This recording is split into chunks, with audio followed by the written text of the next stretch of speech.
नमस्कार साथियों, स्वागत करता हूं एक बार फिर से आपके अपने YouTube चैनल पे। भाई काफ़ी इंपॉर्टेंट वीडियो है और इससे संबंधित दोस्तों एक बार मैंने पहले भी आपको जानकारी दी थी।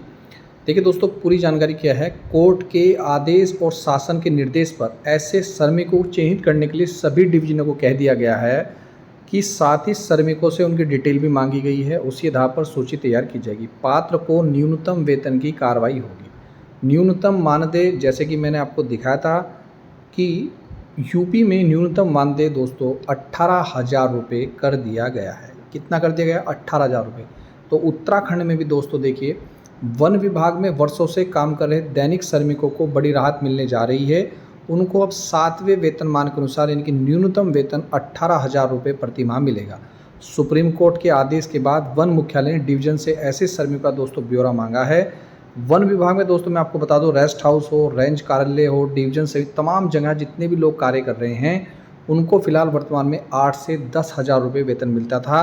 इसमें से ज़्यादातर कर्मचारी 20 साल से ज़्यादा वक्त से कार्य करते हैं, तो लिहाजा वेतन वृद्धि को लेकर कुछ श्रमिकों ने सुप्रीम कोर्ट में याचिका भी डाली थी, जिस पर कोर्ट ने पात्र श्रमिकों को न्यूनतम वेतन के आदेश दिए थे। इस पर शासन ने मुख्यालय को निर्देश दिया कि 2003 से पहले के श्रमिकों को न्यूनतम वेतन के लिए मानदेय दिया जाए। तो अब उनका न्यूनतम वेतन कितना हो जाएगा? 18,000 रुपये। इसके साथ साथ मैं आपको बताऊंगा दोस्तों विशेषज्ञ समिति की रिपोर्ट के बारे में।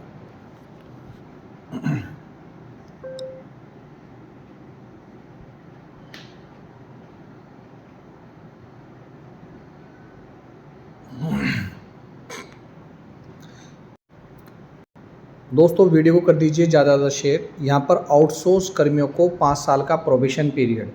देखिए दोस्तों, हिमाचल प्रदेश में भी एक विशेषज्ञ समिति बनाई गई थी आउटसोर्स उपनल कर्मचारियों के से रिलेटेड कि उनको किस तरीके से लाभ दिया जाए और किस तरीके से उनको नियमित किया जाए। तो सरकार नियमित भर्तियों में भी आउटसोर्स को अनुभव के नंबर देने का बना रही है प्रस्ताव। ये बात कर रहा हूँ मैं हिमाचल प्रदेश में। तो कहीं ऐसा ना हो जो विशेषज्ञ समिति बनाई जा रही है कुछ इसी तरीके का दोस्तों लाभ दिया जाए। यही हाल ही में आपने देखा भी होगा कि गोल्डन कार्ड की जो मांग कर रहे हैं आउटसोर्स उपनल कर्मचारी की, उनको भी सरकारी जो कर्मचारी है उनकी तरह भी उनको चिकित्सा सुविधा का लाभ दिया जाए, जिसमें दोस्तों अभी कार्रवाई चल रही है। इसके साथ साथ यहाँ पर देखिए जो मेन है 29 मई को उपनल कर्मियों के नियमितीकरण के विशेष समिति कमेटी बनाई गई। ये 29 मई की बात थी। ये आश्वासन दिए था जब दोस्तों यहाँ पर 4 जून को कैबिनेट बैठक थी, तब उससे पूर्व उन्होंने ये निर्णय लिया। अब 1 महीना हो गया है, किसी प्रकार की रिपोर्ट दोस्तों सार्वजनिक नहीं हुई है, लेकिन जो हमें जानकारी मिल रही है विश्वसनीय सूत्रों से दोस्तों, जल्द ही विशेषज्ञ समिति रिपोर्ट रखने वाली है। पूर्व में भी हरीश रावत सरकार के काल में, जैसे मैंने अपनी कई वीडियो में बताया, कि 7 साल वाले लोग को भी सरकारी यानी कि नियमित करने का आदेश हुआ था।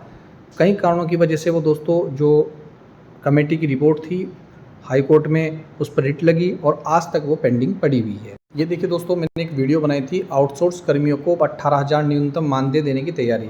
ये यूपी उत्तर प्रदेश का है और मैंने आपको जो पुरानी वीडियो है उसमें बोला था कि जल्द ही दोस्तों ये उत्तराखंड में भी लागू होने वाला है। तो हो गया है, तो ये बड़ी खुशखबरी है। 18,000 रुपये न्यूनतम वेतन होना चाहिए। वहीं उपनल, आउटसोर्स और संविदा कर्मचारियों का भी दोस्तों मासिक वेतन बढ़ना चाहिए। आप लोगों की क्या विचार है कमेंट करके जरूर बताइए।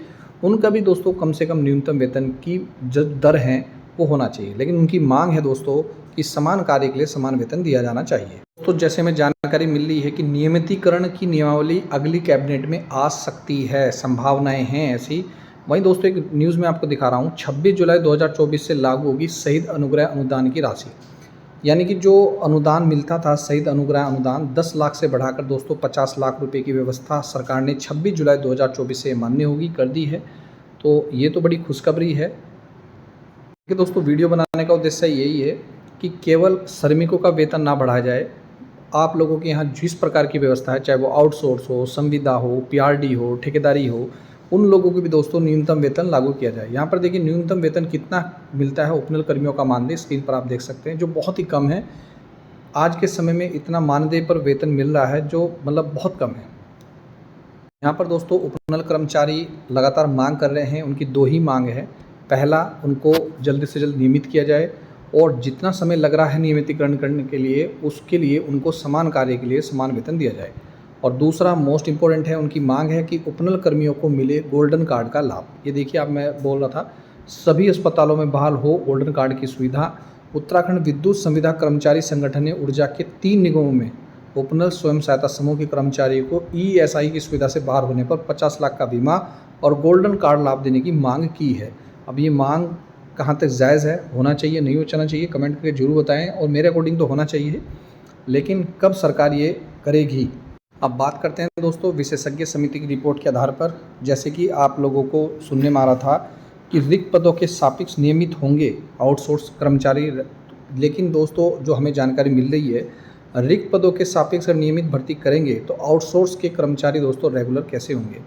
ये न्यू खबर है, 2013 के नियमावली पर भी नज़र डाल सकते हैं। यहाँ पर पूरी जानकारी दी है, मैं धीरे धीरे स्क्रॉल कर रहा हूँ। तो समस्या ये है कि खाली जो पद हैं, चाहे वो वाहन चालक हों, जो भी खाली पद हैं, तदर्थ संविदा है, आउटसोर्स हैं, ओपनल हैं, और मानी बात कि संविदा वाला कोई कर रहा है नियमित पदों के सापेक्ष नौकरी, ओपनल वाला नहीं कर रहा है, तो उसको कैसे नियमित पदों के सापेक्ष नियमित किया जाए। और भी कई दोस्तों अड़चनें आ रही हैं, तो अब देखना होगा विशेषज्ञ की रिपोर्ट। जैसे कि हमें जानकारी मिली है उसके अकॉर्डिंग विशेषज्ञ की रिपोर्ट दोस्तों अगली कैबिनेट में या दोस्तों नवंबर से यानी कि दीपावली से पहले आ सकती है। अब ये जानकारी कहाँ तक सही है तो इसके लिए तो वेट ही करना पड़ेगा, जस्ट वेट एंड वॉच। लेकिन दोस्तों हाँ, ये वीडियो बनाने का उद्देश्य ये है कि जल्द से जल्द ये जो नियमावली है, जो कमेटी बनाई है, जल्द से जल्द रिपोर्ट अपनी सार्वजनिक करें और जल्द से जल्द दोस्तों नियमितीकरण की जो प्रक्रिया है वो पुनः एक बार तेज़ी से की जाए।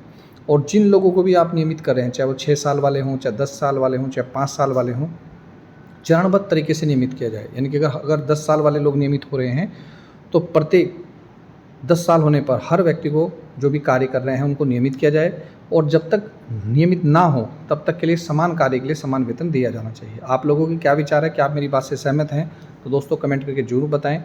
इसके अलावा दोस्तों जिनको पद से हटा दिया गया है या सेवा समाप्त कर दी गई है उनको दोबारा से बहाली की जाए। इसके लिए दोस्तों प्रयास हम लोग कर रहे हैं, आप लोगों का थोड़ा सपोर्ट चाहिए, आपका लोगों का प्यार चाहिए। मिलता हूँ नेक्स्ट वीडियो में। वीडियो देखने दोस्तों धन्यवाद। जय हिंद, जय उत्तराखंड।